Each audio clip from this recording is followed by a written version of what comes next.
Hola jóvenes, ¿cómo están? Vamos a continuar con la clase de cálculo vectorial. Entonces, el día de hoy vamos a hablar sobre funciones vectoriales y curvas en R3, ¿de acuerdo? Lo interesante de esta clase es que una función vectorial describe o modela una curva en R3.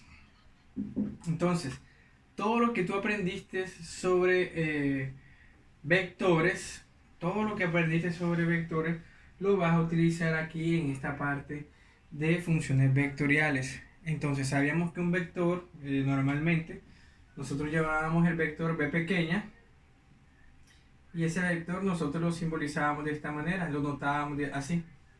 Decíamos que, fíjate que en vez de tener paréntesis, como en este caso P, entonces sabíamos inmediatamente que simplemente por la notación en este punto hablábamos de un vector y que en esta parte nos referíamos a un punto, aún sin hacer esto, sin escribir esto, simplemente por la notación, porque entendemos muy bien, ya aprendimos en lo que hemos estudiado a lo largo de estas clases, que los vectores los notamos, los escribimos de esta forma y que los puntos los escribimos así. Entonces ya sabemos cuándo hablamos de un punto y cuándo hablamos de un vector simplemente con escribirlo así como lo tenemos allí. Entonces, esa parte es clara. Cuando ya nos metemos un poco más en profundidad, hablando más sobre funciones vectoriales, realmente estamos hablando de un vector, simplemente que en este caso, por lo menos acá, tenemos que las componentes, todas ellas, son números reales. Eso fue lo que aprendimos. Cuando hablamos de funciones vectoriales, cada una de las componentes que están allí ya no van a ser números reales, sino van a ser funciones reales. Entonces, de esa manera hablamos de funciones vectoriales, donde cada una de las componentes es una función real de variable t. Esa es la definición formal. Por lo menos, nosotros en este curso de cálculo vectorial vamos a denotar o vamos a definir R de t, donde R de t es un vector de funciones vectoriales de esta forma. Fíjate que este es un vector que tiene tres componentes donde evidentemente f de t, g de t y h de t son funciones son funciones reales de variable t. Son funciones reales de variable t, por lo menos. Un ejemplo claro de una función vectorial puede ser el siguiente. Digamos r de t, función vectorial, donde podemos poner t al cuadrado, t a la 3, y aquí podemos poner 1 sobre t más 1. Esa es una función vectorial de variable t, donde podemos fácilmente evidenciar que esta que está acá equivale a f de t, esta a g de t y esta última a h de t. Entonces tú me vas a decir enseguida, profesor, si esas son funciones de variable real, en este caso variable t, a ese tipo de funciones nosotros le podemos hacer, le podemos calcular el dominio, podríamos ver cómo es el comportamiento de manera gráfica. Sí, efectivamente, a este tipo de funciones nosotros le podemos calcular su dominio. Y de hecho, el dominio en común de cada una de estas funciones que estoy considerando, de esta gran función vectorial, el dominio común es el dominio de la función vectorial. Es decir, para tú conocer el dominio de esta función vectorial que está acá, debes calcular el dominio de cada una de las funciones reales que aparecen allí.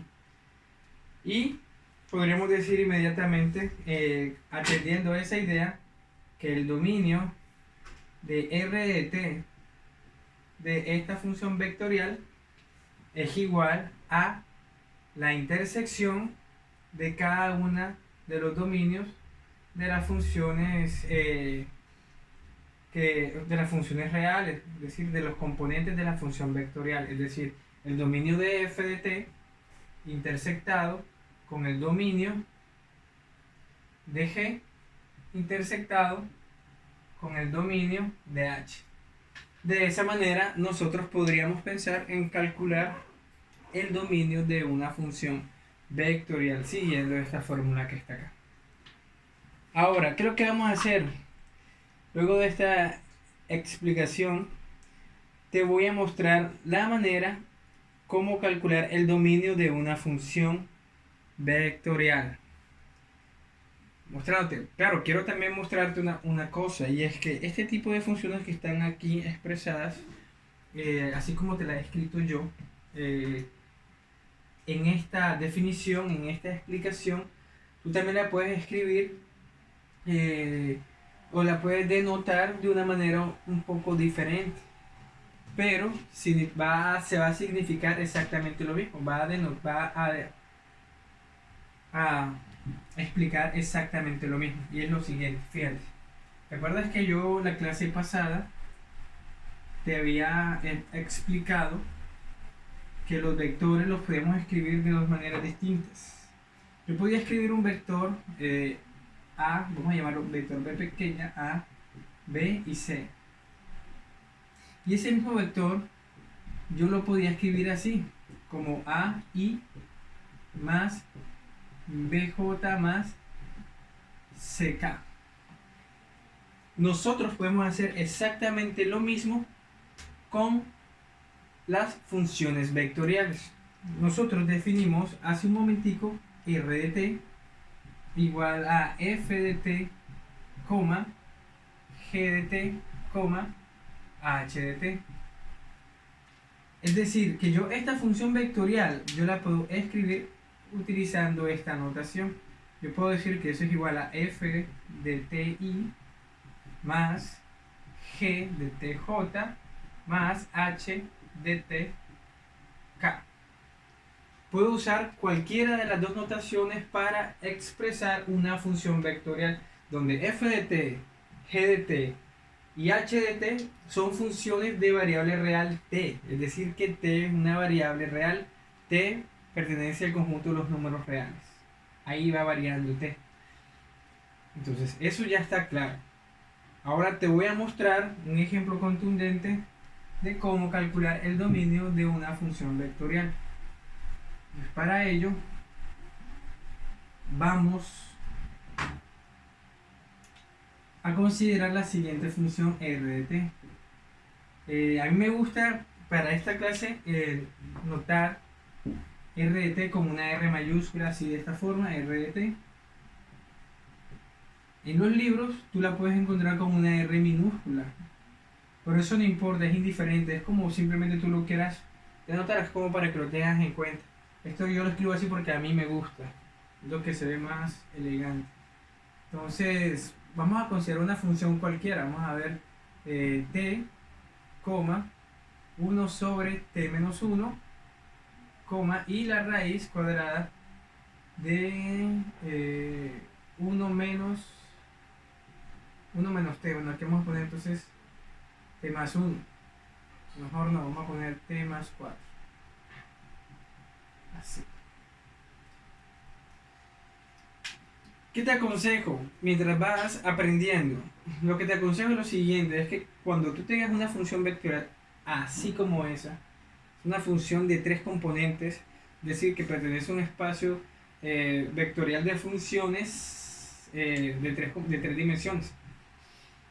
Una función vectorial como esa, tú lo primero que puedes hacer si quieres es como mostrar qué componente equivale a qué función, por lo menos. Esta primera componente es f de t, esta segunda que está aquí es g de t, y esta tercera componente es h de t. Así. Entonces, recuerda la fórmula. Yo decía que r de t, que es calcular el dominio, que para calcular el dominio de r era simplemente igual al dominio de f intersectado con el dominio de g intersectado con el dominio de h.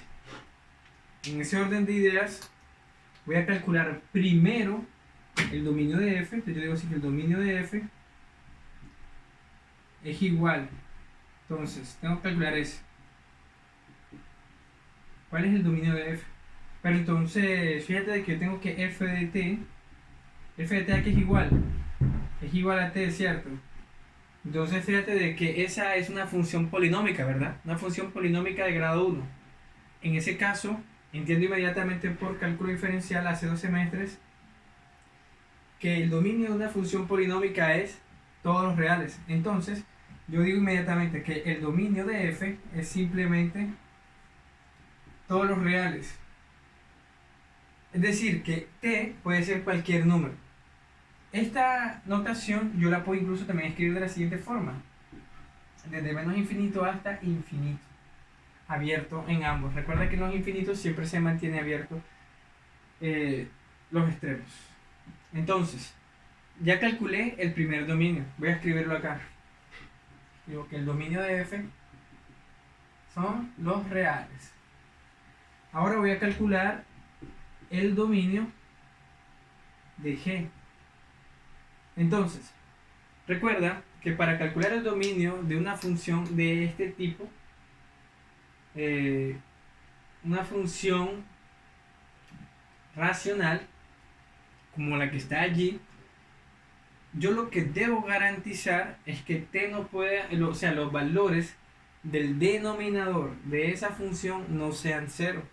Es decir, yo debo decir que t más 4 tiene que ser distinto de 0 para que esta expresión matemática pues tenga sentido en el ejercicio que estoy resolviendo.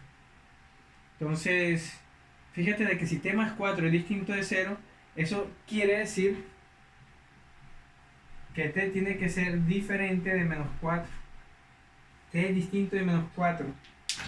Hablando de manera un poco más cómoda, ¿qué significa que t sea distinto de menos 4? Significa que t puede ser cualquier valor real sin incluir el número 4. Es decir, que eso es todos los reales sin incluir el número menos 4. Porque cuando t es igual a menos 4, esta expresión que está aquí se hace igual a 0. Y yo quiero garantizar que esta expresión sea distinta de 0. Entonces, si yo sigo la misma idea que hice acá al momento de hacer de calcular el primer dominio, o sea, el dominio de f, yo incluso puedo reescribir esta expresión que está acá. Este dominio lo puedo escribir en forma de intervalo. Y la forma sería la siguiente, sería desde menos infinito hasta el menos 4. Como el menos 4 no pertenece, lo escribo entre paréntesis, unido desde menos 4 hasta el infinito. Y de esa manera calcularía el dominio de la función g de t. Lo escribo acá, el dominio de g de t es simplemente los reales sin incluir el menos 4. Ahora voy a calcular el dominio de h de t. Entonces yo me pregunto inmediatamente cómo será el dominio de h. Entonces analizo la expresión matemática que tengo allí. Tengo una función, tengo una raíz, ¿cierto? Como tengo una raíz y la raíz, fíjate de que esto acá es un 2. Si no es que él está de manera tácita, pero realmente es una raíz cuadrada, ¿cierto? Entonces, como es una raíz cuadrada, eso quiere decir que la expresión que está dentro de la raíz, o sea, 1 menos t, tiene que ser mayor o igual que 0. Tiene que ser mayor o igual que 0. Entonces yo digo que 1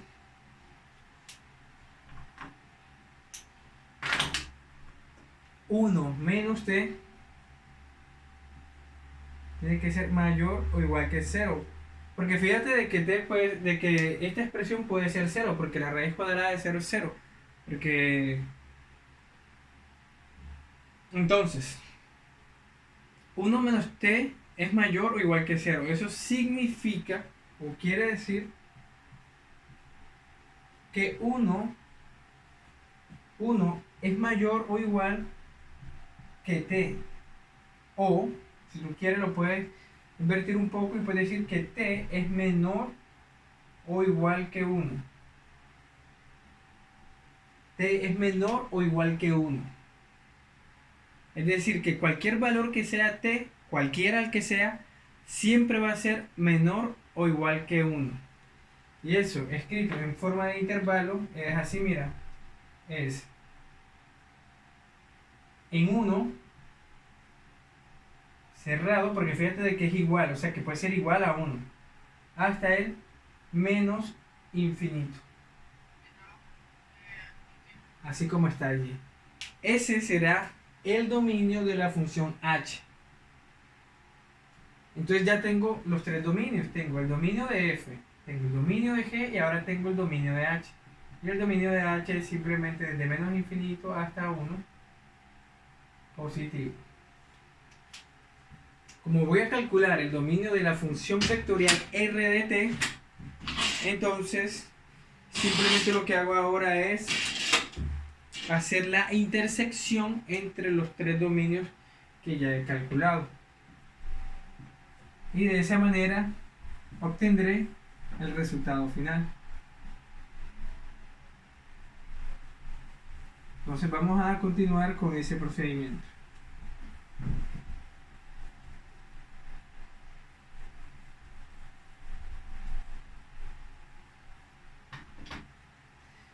Hay dos formas de hacerlo. Podemos hacerlo de manera analítica, de forma directa, o podemos hacerlo de manera gráfica, donde uno puede evidenciar cuál sería la solución total.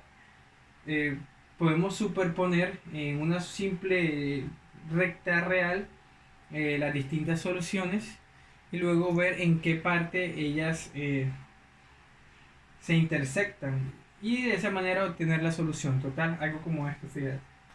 Entonces yo tengo esta recta real y sobre esta recta voy a escribir los números reales que equivalen al primer dominio. Entonces vamos a hacerlo con color verde. El color verde equivale a los números reales, es decir, todo. Allí está. Luego fíjate de que tenemos algo interesante, menos 4, es decir, que menos 4 vamos a ponerlo por acá. Entonces fíjate que menos 4 no pertenece, o sea, él no pertenece a ese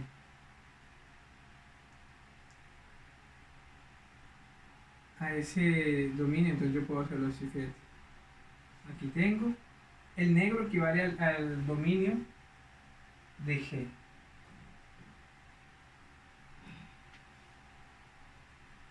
Ahí está. Recuerda, el verde equivale al dominio de F y el negro equivale al dominio de G. Y por último con rojo voy a hacer el dominio de H. Pero fíjate que el dominio de H me dice que es desde 1. Vamos a suponer que el 1 está acá. Y me dice que es cualquier valor incluyendo el 1, o sea, aquí. Incluyendo el 1 hacia el menos infinito, es decir, así.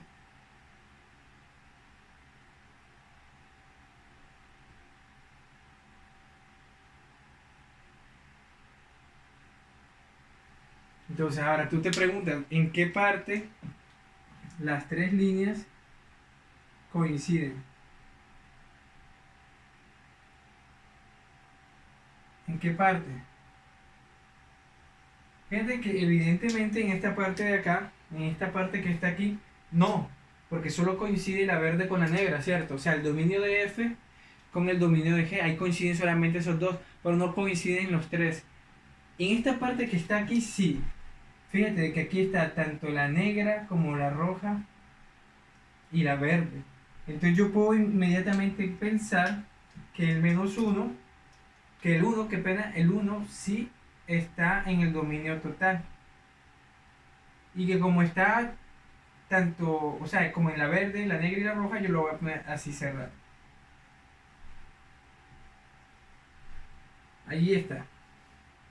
Entonces, aquí está, porque fíjate que está la verde y roja, negra, verde, roja y negra, están acá. Pero acá hay un problema. Aquí en esta parte solamente está la verde, aquí en el punto -4. Solamente está la verde y la roja, pero fíjate que hay un huequito en la negra. Entonces, ese punto -4 no pertenece a la solución de mi dominio. No pertenece porque fíjate que -4 no está en la línea negra. Y para que sea solución de mi dominio, el punto tiene que pertenecer a los tres dominios. Entonces yo digo que ahí hay un problema. Entonces yo pongo acá -4 y lo pongo abierto porque es que no pertenece. Unido,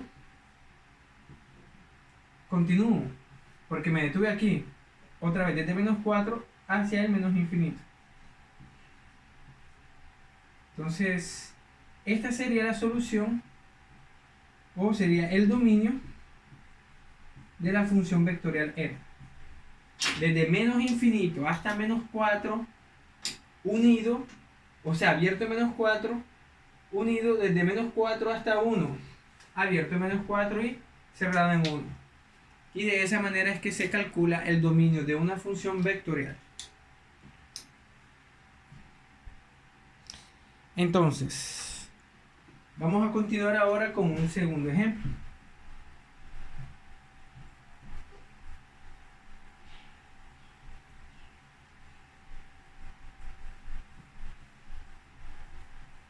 Este ejemplo lo vamos a sacar del libro de Luis Leighton y lo vamos a sacar de la sección de ejercicios 11.1. Y este ejercicio que voy a resolver es el ejercicio número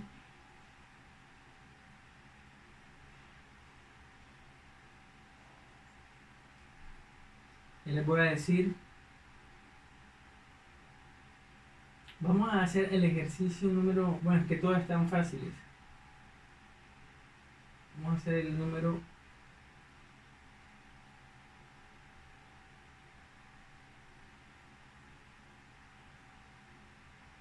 no, todos están sencillos porque son funciones polinómicas y raíces.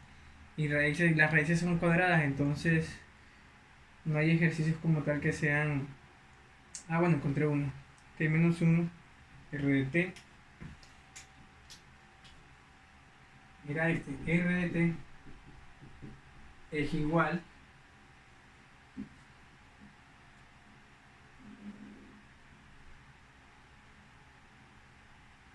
al logaritmo natural de T más 1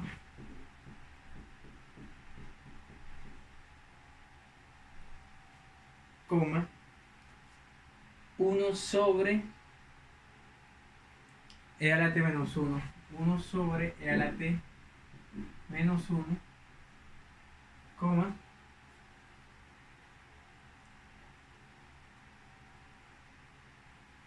bueno, esta parte sí es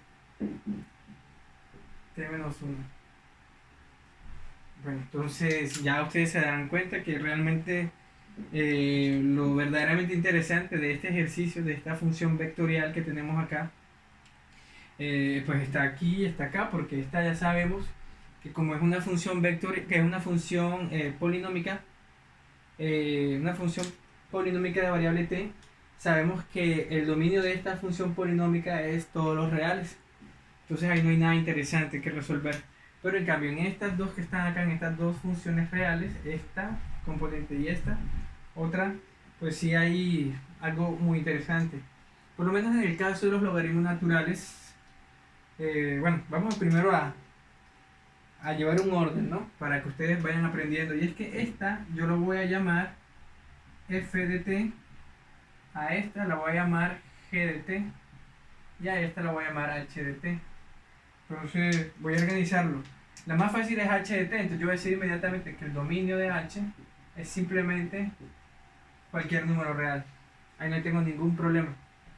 Ahora voy a calcular el dominio de f. Entonces yo digo así, el dominio. ¿Cuál será el dominio de f? Entonces ya yo sí, primeramente que f de t es simplemente el logaritmo natural de t más 1. ¿Y qué sé yo de ese tipo de funciones? Que el argumento de un logaritmo es siempre mayor que 0, pero es mayor estrictamente. Es decir, yo no puedo considerar que ese argumento sea igual que 0. Entonces, ya yo puedo inmediatamente decir que t más 1 tiene que ser mayor que 0. Eso quiere decir, eso significa que t es mayor que menos 1. Y notándolo o escribiendo esta expresión en forma de intervalos, puedo decir inmediatamente que mi expresión es desde menos 1 hasta el infinito. Este va a ser el dominio de f, desde menos 1 hasta el infinito. Ahora, voy a calcular o quiero saber cuál será o cómo será el dominio de g de t.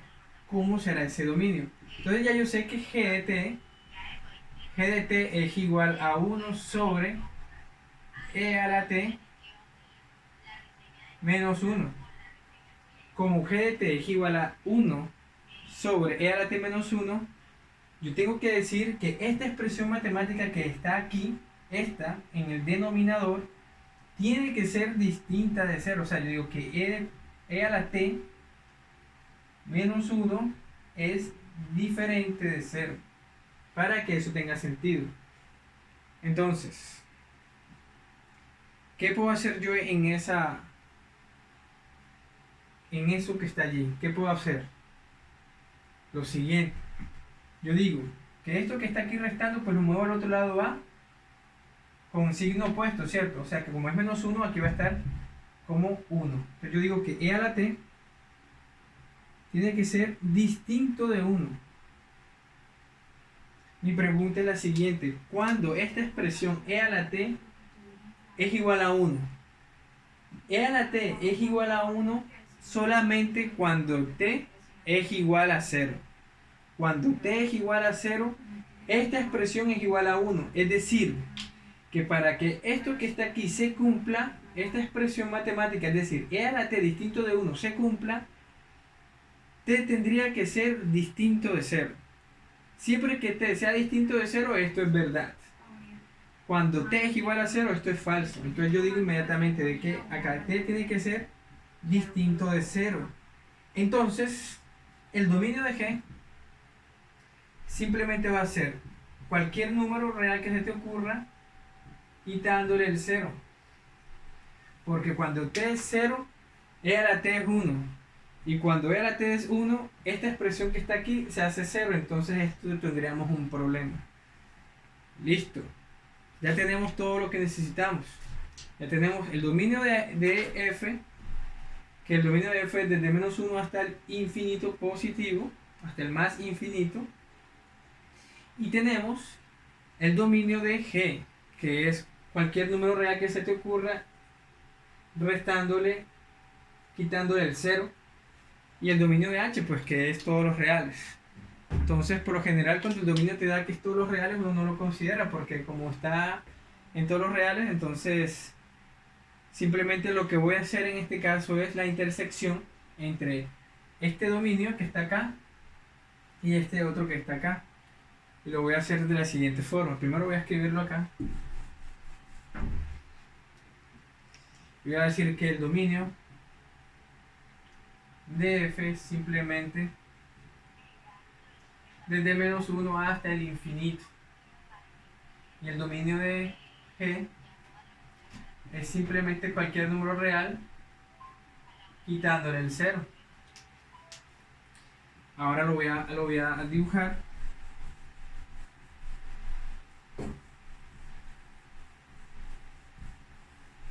Esa solución es muy fácil. Mira, voy a hacer el dibujo de una manera diferente para que tú lo puedas apreciar. Tengo problemas en el -1, o sea acá, -1, y tengo problemas acá en el 0.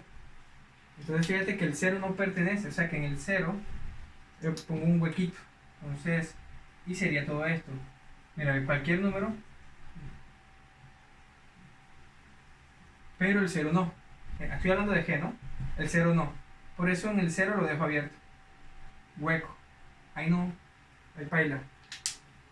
Ahora, el dominio de F, que yo digo que es desde -1 hasta el infinito. Entonces fíjate de que es desde -1 hasta el infinito.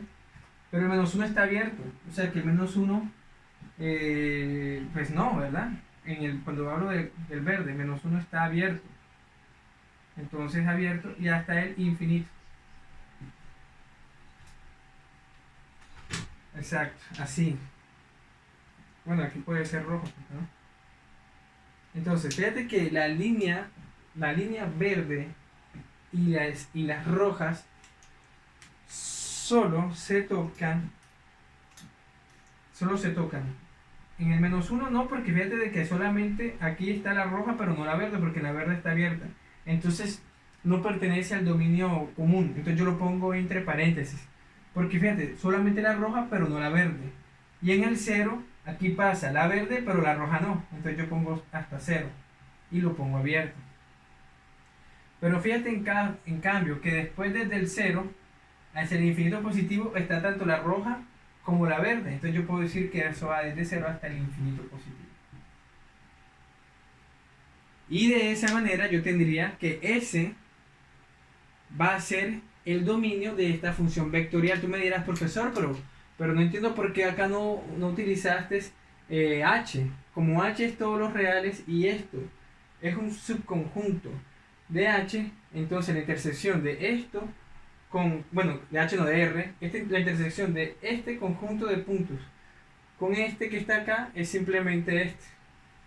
Es algo como esto para que como que lo medites, ¿no? Si yo tengo que A es subconjunto de B, entonces A intersectado con B, que va a ser igual a, porque como A está contenido en B, entonces en intersección pues evidentemente va a ser A.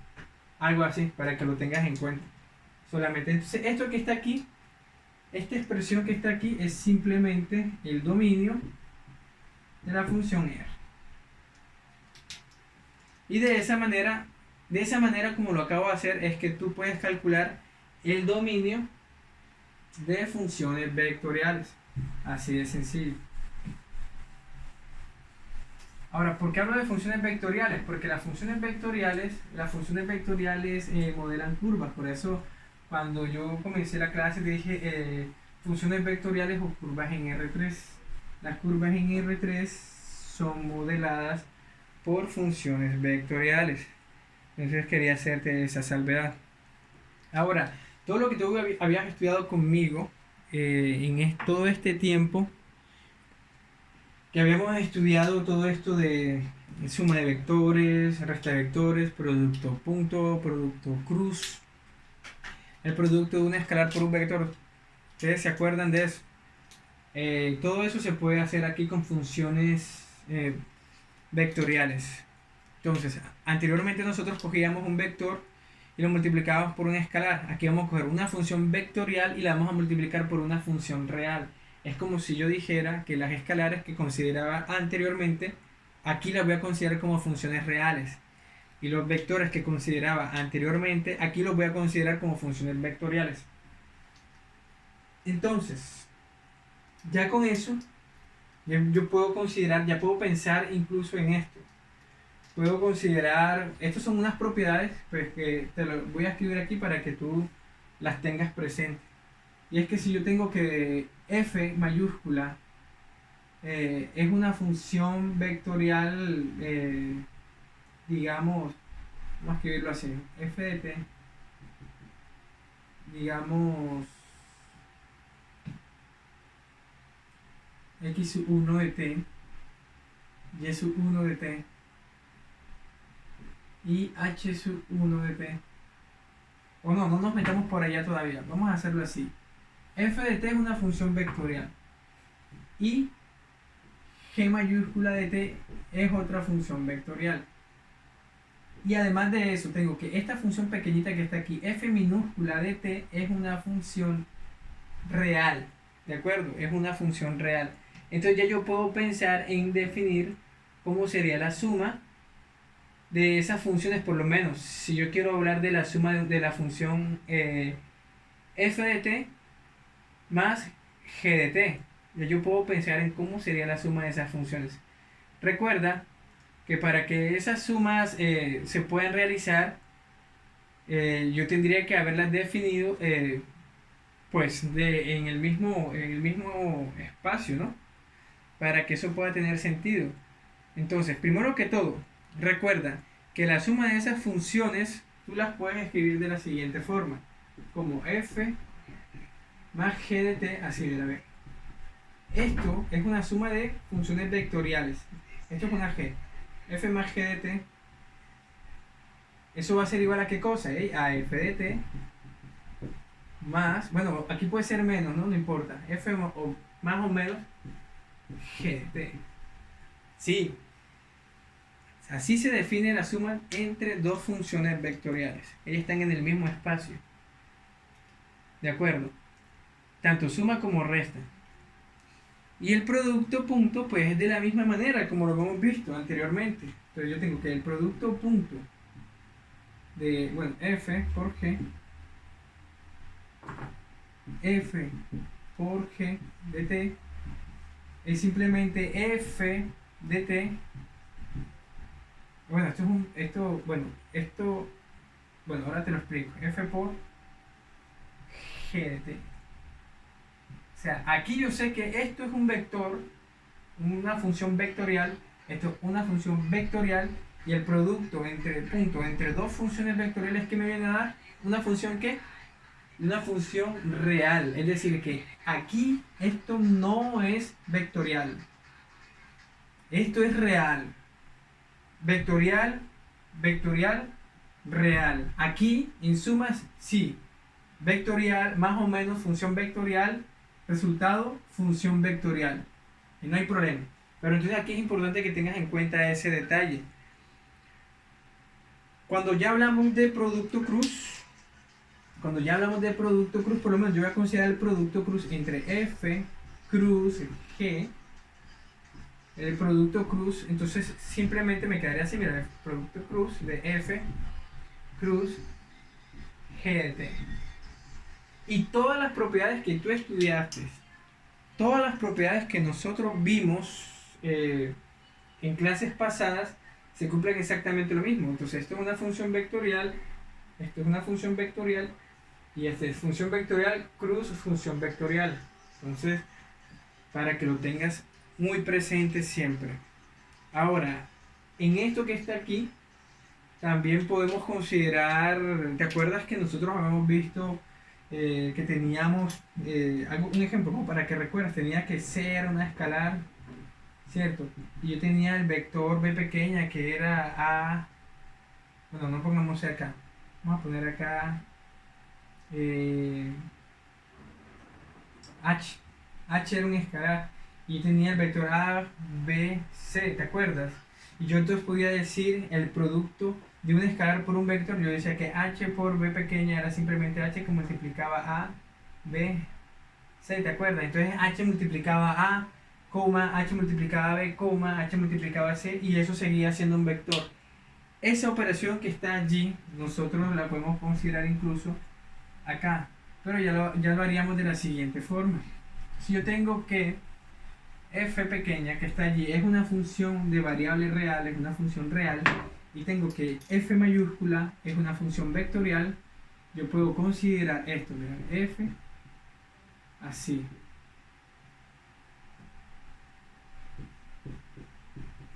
¿Y eso qué va a ser igual? Va a ser igual a f minúscula multiplicando a f mayúscula. Y esto que está aquí sigue siendo una función vectorial. Una función vectorial. Esto acá es función vectorial donde esta es real, función real, y esta es función vectorial. Pero el producto, ojo, el producto de una función vectorial con una función real es una función vectorial. Entonces eso debe estar claro. Incluso si yo definiese, vamos a definir g pequeña como otra función real, g pequeña de t, una función real de variable t, yo puedo considerar incluso la composición de una función vectorial con una función real. Entonces la composición que yo voy a considerar en ese caso es la siguiente. Voy a considerar f o g pequeña. Así. F o g pequeña de t. Entonces, ¿eso a qué será igual? Será igual a f g. Vamos a escribirlo así. Y mi pregunta es la siguiente. ¿Qué tipo de función será eso? ¿Será una función real o será una función vectorial? ¿Qué tipo de función será? ¿Real o vectorial? Les voy a dar un poco de chance. Es una función vectorial, evidentemente. Simplemente donde está t, recuerda de que, fíjate, mira, como para que tengas en cuenta, acá, donde está t, yo la quito y la voy a reemplazar por g de t. Entonces, eso sigue siendo una función vectorial. Entonces, yo puedo considerar la composición de una función vectorial con una función real. Y el resultado de esa composición es una función vectorial. Al sentido contrario no puedo considerar la composición de la función real compuesta, función vectorial, no se puede. Pero eso te lo voy a dejar para que tú lo puedas comprobar a través de un ejemplo, de un contraejemplo. Entonces, bueno, vamos a mostrarte unos ejemplos claros de composición de funciones para que puedas tenerlo presente todo el tiempo. Entonces vamos a componer, vamos a hacer un ejemplo tanto de suma, multiplicación, producto cruz y composición de funciones. Entonces este ejemplo que te voy a resolver lo he sacado del libro de Layton para que lo tengas presente. Yo digo que f grande de t, o sea la función vectorial, es igual a seno de 2ti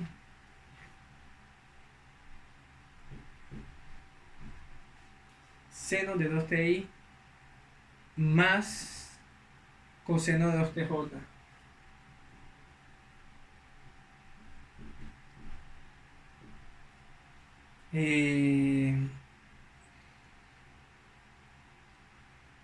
G de t será menos coseno de 2ti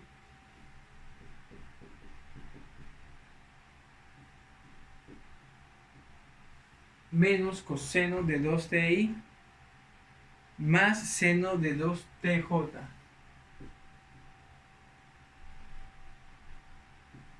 Seno de 2tj. Vamos a hacerlo solamente con dos funciones para que salga corto el ejercicio. Y f minúscula la vamos a llamar, como f minúscula es una función de variable real t, podemos llamarla como la raíz cuadrada de tal cubo. O sea, f minúscula de t es igual a la raíz cuadrada, ¿cierto?, de t al cubo. Lo puedo escribir así por gozadera. Entonces, ¿qué es lo que voy a calcular? Yo voy a calcular primero la suma de esas dos funciones. Voy a calcular, en este caso, cómo sería sumar dos funciones vectoriales. En este caso voy a calcular f más g. Voy a calcular f más g de t. Así. Voy a calcular esa función. Pero entonces yo recuerdo lo que hizo el profesor hace un momentico. Y digo que esta expresión que está allí es simplemente tener f de t más g de t. voy a hacer únicamente la suma porque la resta sale de manera análoga, ¿no? Entonces, yo digo, ¿quién es f de t? F de t es, bueno, tengamos en cuenta que estos son funciones vectoriales. Entonces a veces yo no lo pongo, pero usted ya sabe que son funciones vectoriales. Entonces f de t es igual a el seno de 2t, seno de 2t y más el coseno de 2t j. Y eso que está allí lo voy a sumar con g de t. Más, pero g de t es igual a menos coseno de 2ti más seno de 2tj. Entonces, cuando yo sumo vectores, cuando sumo funciones vectoriales, sumo componente a componente, es decir, la primera componente con la primera componente de la otra función vectorial, coma, la segunda componente de la primera más la segunda componente de la segunda función vectorial. O en este caso, lo puedo considerar así. Como no estoy hablando de esta notación, ¿te acuerdas? Entonces, lo podemos considerar las que tienen i con las que tienen i y las que tienen j con las que tienen j. Así lo sumo. Entonces yo diría que eso me quedaría así, fíjate. Me quedaría seno de 2t,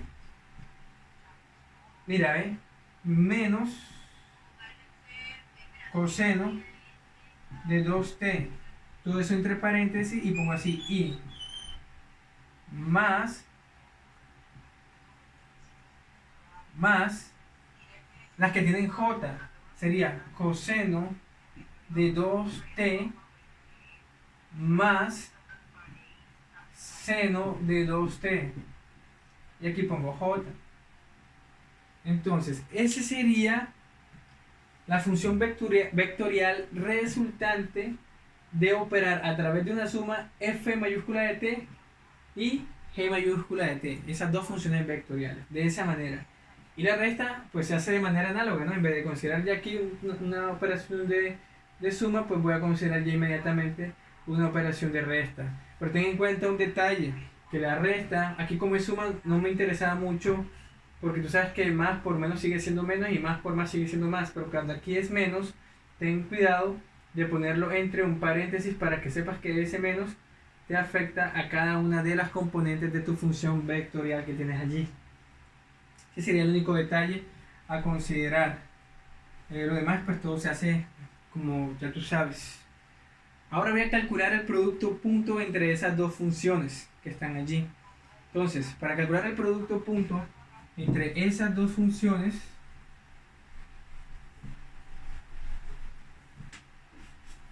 se hace de la siguiente forma.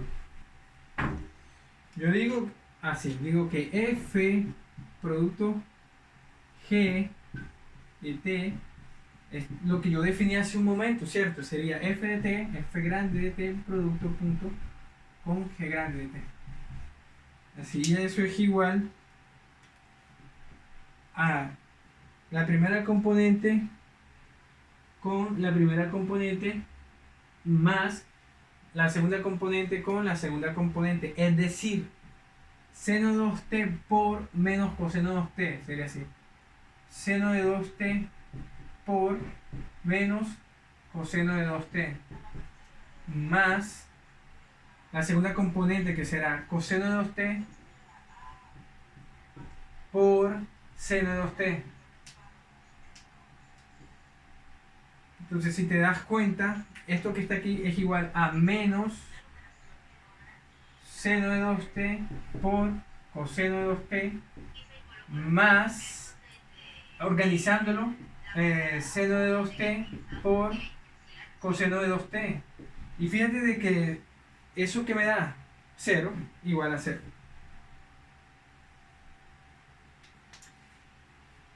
Listo, ya calculé ese producto. Ahora voy a calcular, bueno, todo esto se hace exactamente igual como veníamos trabajando los vectores hace algunas clases, ¿te acuerdas? Es exactamente igual. Entonces ya tú con este resultado, ¿qué me podrías decir? Cuando me da 0, cuando tengo dos funciones vectoriales cualesquiera y el producto punto o el producto entre ellas me da 0, ¿qué puedo entender? continuemos. Voy ahora a calcularte el producto entre una función de variable real y una función vectorial. Voy a utilizar como función de variable real o función real esta función de t minúscula y esta función f mayúscula como la función vectorial. Entonces yo digo así, mira, yo digo que f que multiplica a f grande así de t es simplemente f minúscula de t en producto con f grande de t, donde f minúscula es real, función real de variable real t, y f mayúscula es una función vectorial, ¿de acuerdo? Entonces voy a hacer eso y me queda así, me quedaría, ¿quién es f minúscula? F minúscula es t a la 3 medios multiplicando a esta función vectorial. La voy a escribir así para variar, para que tú no te acostumbres solo a utilizar esta notación, sino que podamos utilizar de todas las notaciones al mismo tiempo. Entonces fíjate, me quedaría seno de 2t, coseno de 2t. Y como lo aprendimos hace algunas clases, lo que se hace simplemente es que esta multiplica a este y multiplica a este así de la siguiente forma. Entonces me quedaría t a la 3 medios que multiplica al seno de 2t, coma t a la 3 medios que multiplica el coseno de 2t. Y fíjate que el resultado sigue siendo una función vectorial.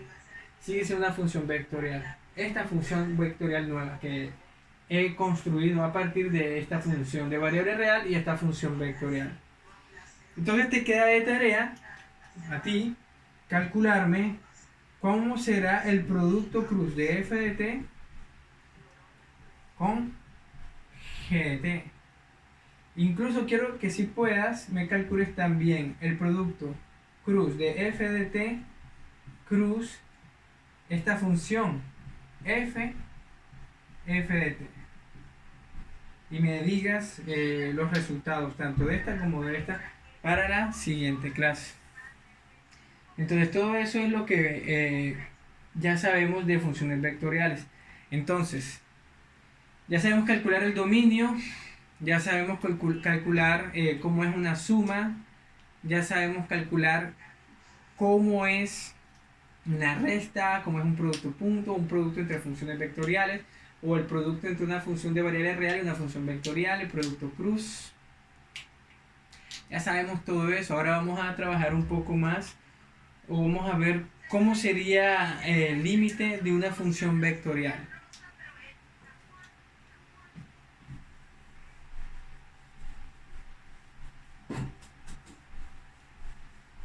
El límite de una función vectorial.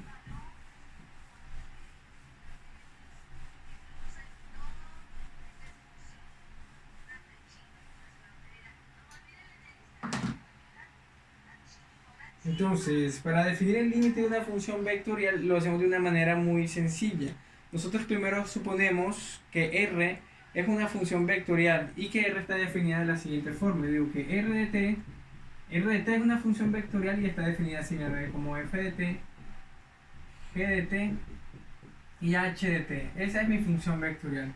Entonces, se define el límite, así el límite, cuando t tiende a lo que sea, yo voy a llamarlo a, tiende a, de r de t, ojo que r de t es una función vectorial, como el límite, así, vamos a escribirlo así primero, como el límite de t tiende a, de f de t, coma, el límite de t que tiende a, de g de t, coma, el límite de t que tiende a de h de t. Así. Yo lo puedo escribir de esa manera práctica, lo puedo escribir así si yo quiero. Pero también puedo utilizar, la otra notación. ¿Cuál sería la otra notación? Bueno, r de t ya la tengo así, pero también la pude haber tenido así, ¿cierto? F de ti más g de t J más H de T, K. Entonces, si fuera de esa manera, el límite yo también lo puedo haber escrito así, como límite, el límite, cuando T tiende a, de F de TI más H, H de T, J más H de T, K. Yo lo puedo haber escrito así, incluso si yo quiero, lo puedo escribir así, como I límite de T que tiende a A, de F de T,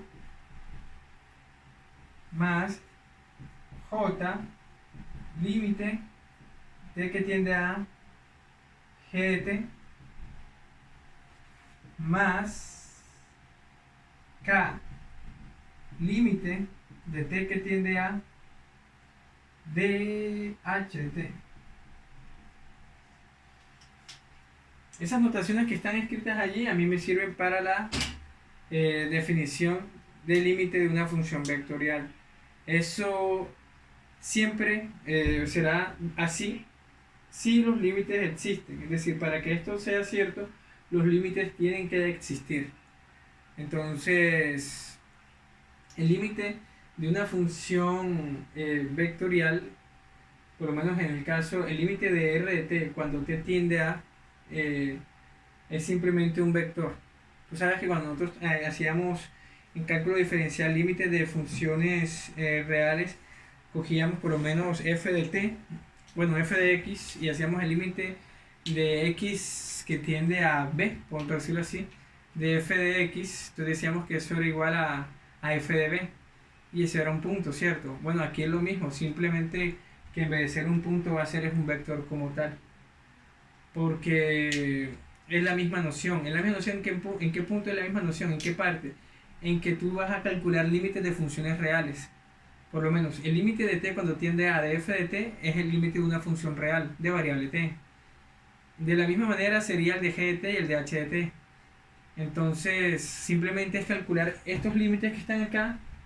Esto me da un punto, esto me da otro punto y esto me da otro punto. Entonces me va a dar un vector, ¿cierto? Ese va a ser el límite. Ojo, que si ya hay uno solo que no existe, por lo menos yo puedo tener que el límite de f de t existe. Y puedo tener que el límite de g de t también existe. Pero si el límite de h de t no existe, entonces ya yo digo inmediatamente que ese límite no existe. Entonces eso tiene que ser claro. Tiene que estar completamente claro. Entonces no pueden de pronto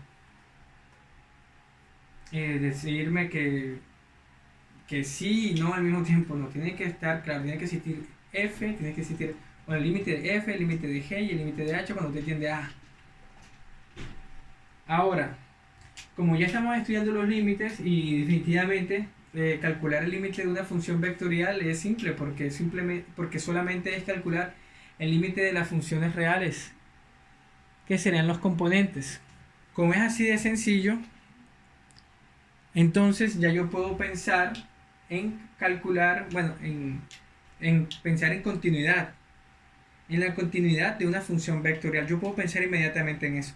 Pero antes de pensar en el límite de una función vectorial, la continuidad de una función vectorial, vamos a resolver un ejemplo sencillo para que usted se acomode a calcular límite de funciones vectoriales. Entonces, este ejemplo también lo voy a obtener del libro de Luis Leighton,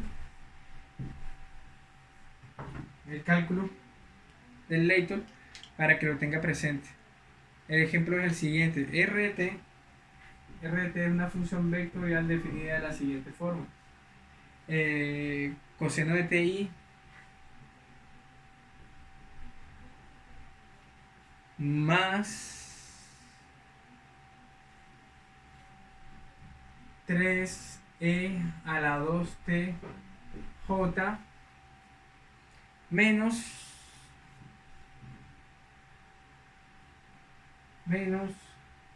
5 más t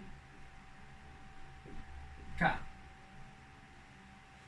Esa es la función vectorial y yo le voy a calcular el límite de esa función vectorial cuando t tiende a 0.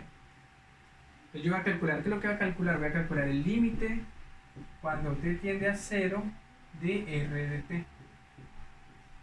Eso es lo que yo voy a calcular. Entonces, pues por todo lo que hemos aprendido en esta clase, simplemente yo digo que el límite cuando t tiende a 0 de r de t es igual a i límite de t que tiende a 0 de coseno de t más j límite t tiende a 0 de 3e a la 2t menos k límite de t que tiende a 0 de 5 más t.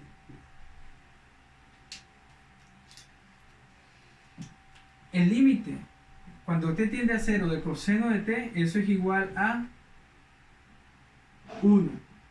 Me quedaría así, i por 1 más el límite cuando t tiende a 0 de 3e a la 2t es igual a 3. ¿Por qué? Porque e a la 2 por 0 es igual a e a la 0 y e a la 0 es igual a 1 y 1 por 3 es 3 menos el límite cuando t tiende a 0 de esta expresión es igual a 5. Entonces, ¿cómo me quedaría la respuesta? Me quedaría i más 3j menos 5k, que yo lo puedo escribir así incluso si quiero, 1,3, menos 5. Ese será el límite de r de t cuando t tiende a 0. Así se calcula ese límite. Ahora, ya podemos hablar de continuidad. Y la continuidad que nosotros vamos a estudiar en esta parte del curso de cálculo vectorial es una continuidad muy simple, porque el estudio o el análisis que se hace es igual al análisis que hacemos cuando hacemos cálculo diferencial. Porque recuerda que nosotros estamos haciendo un estudio de funciones vectoriales, pero las componentes de las funciones vectoriales son funciones reales. Entonces, como son funciones reales, y para yo conocer la continuidad en un punto dado, digamos, si yo defino una función real r, una función, digamos, no, una función vectorial, espera, r de t, la defino así, mira, como f de t, g de t, h de t, yo tengo esa función, ¿de acuerdo? Y fíjate que estas funciones reales que están acá, las componentes de esa función vectorial, ellas son de variable t. Entonces, si yo voy a analizar la continuidad de esta función vectorial, tengo que analizarla para un t en específico, ¿de acuerdo? Puede ser un t igual a a. Entonces, yo tendría que analizar qué pasa en ese punto a. Ese punto a que es real, ¿cierto? ¿Qué pasa ahí? Y ya entonces enseguida yo puedo pensar inmediatamente en la definición de continuidad que vimos en cálculo diferencial. ¿Qué hago pensar? En cómo está definido en ese, cómo es la función en ese punto. Luego, ¿cómo es el límite de esta función cuando tiende a ese punto? Y luego ver si la definición en ese punto es igual al límite cuando t tiende a ese punto. Si eso se cumple, si se cumplen esas tres condiciones que ya nosotros, que yo acabo de mencionar, que ya tú sabes por cálculo diferencial, yo puedo decir inmediatamente que la función vectorial r de t es continua en t igual a. Entonces esa es la definición. La definición entonces es así, mira, yo defino r de t como la función vectorial y yo digo que esa función es continua en un número cualquiera a, yo digo que ella es continua en un número a en A si se cumple esto. ¿Qué se cumple? Que R de A exista. Lo que te dije. Que el límite, cuando t tiende a eso, a lo que yo estoy estudiando, a A de R de t, y también tienen que existir. ¿Y cuál es la última condición? Que si ese límite existe y que esa evaluación existe, entonces yo digo que el límite, cuando t tiende a de R de t, si eso es verdad, tiene que ser igual a R de A. Si esas tres condiciones que están allí escritas se cumplen, entonces yo puedo inmediatamente pensar en que mi función vectorial que está allí, R mayúscula de t, es continua en ese punto A. Eso es la definición de continuidad, por eso les digo que es muy sencillo, porque no es muy distinta de la definición que ya tú conoces, la definición que estudiaste en cálculo diferencial. Entonces, es bastante fácil. Es bastante fácil. Entonces, hasta el día de hoy, según el plan de trabajo, vamos a estudiar funciones vectoriales, que ya es lo que hemos estudiado. Vamos a estudiar límites, vamos a estudiar derivadas e integrales de funciones vectoriales. Entonces, es decir, que nosotros vamos a estudiar el cálculo de funciones vectoriales. Entonces, eso es lo que viene a continuación. Esta definición como tal, como ya tú sabes evaluar funciones, es el primer punto. Sabes calcular límites, el segundo punto. Y simplemente la tercera es evaluar que lo que es ver que lo que evaluaste sea igual al límite que calculaste. Entonces tú puedes hacer un estudio de la continuidad de una función vectorial fácilmente.